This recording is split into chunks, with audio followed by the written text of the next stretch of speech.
Hello, I'm Cheryl Culver. I grew up in the Severn Valley, a lovely part of the world. I now live in Sandwich with my husband, John, and my English setter, Baxter. After leaving school, I studied fine art at Leicester College of Art. Did a bit of teaching for a year, not my favourite time. I decided after that to do something completely different and signed up with the International Voluntary Service. My posting actually took me to Mauritius, a land of millionaires' paradise now, but in 1970 it was a lot different. Being a very small island and being the only girl in a group of 5, I was invited to quite a few interesting cocktail parties and posh destinations.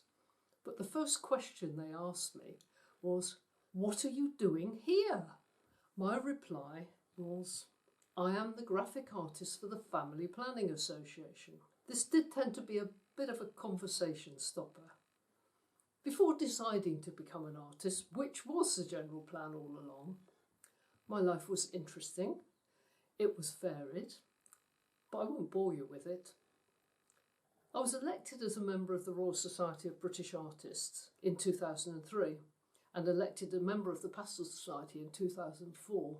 I was president of the Pastel Society from 2012 to 2016. This was quite an interesting time, at a time of great change with the introduction of digital selection. I've also written a number of articles for the Artist magazine, and I've also been featured in 2 hardback publications. Pure Pastel, edited by Anne Heavener of the Pastel Journal, and Green Art, edited by E. Ashley Rooney. This is my little studio at the top of the garden.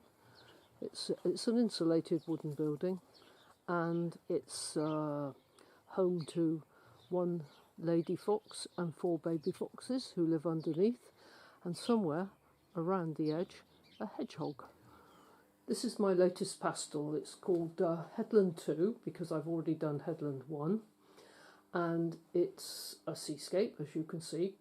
The sky was great fun.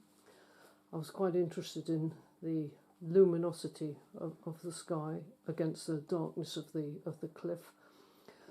The drawing board's quite interesting as well. My niece has sworn that she will have my drawing board framed when I kick the bucket. It's, in fact, sometimes perhaps it's better than the painting. This is the original drawing for the pastel, and it's made with a marker pen onto just ordinary sketch pad. I usually spend about half, 3/4 of an hour making the basic drawing, and then add the cross-hatching and the kind of the contrast structure in afterwards, because it takes too long and I get a bit tired, and Baxter gets very fed up waiting for me to finish. I'm just going to quickly show you the colours I've used for the sea and for the sky. You may think this looks a total shambles, and to some extent it does, but I know exactly which piece, the size of it, the colour of it, and where I'll put it last. If I move any of them, I can never find anything. So you have to accept my word on this one. And these are the rest of my colours in containers of various shapes and sizes. I try to keep them into colour mixes, and then I have my very special box called my odds and ends box, which I never ever throw any away, because you can be absolutely sure if you rummage hard enough there is just a teeny weeny bit of that special colour that you need. Just giving you a quick guided tour of the gallery at Stonecross Leas. This is my painting called Headland. It's pastel on primed mountboard. Unfortunately, there is a problem with reflection on this one because I ordered the wrong glass, and at the moment I'm unable to get any more for a little while because of lockdown, but all will be resolved before this painting is displayed anywhere. Deserted beach to the right,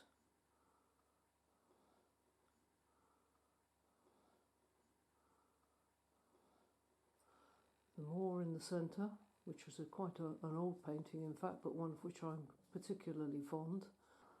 And to the left, my favourite Lake District, where streams pop out all over the place when it rains, and from nothing you've got a raging torrent, and then it all disappears again.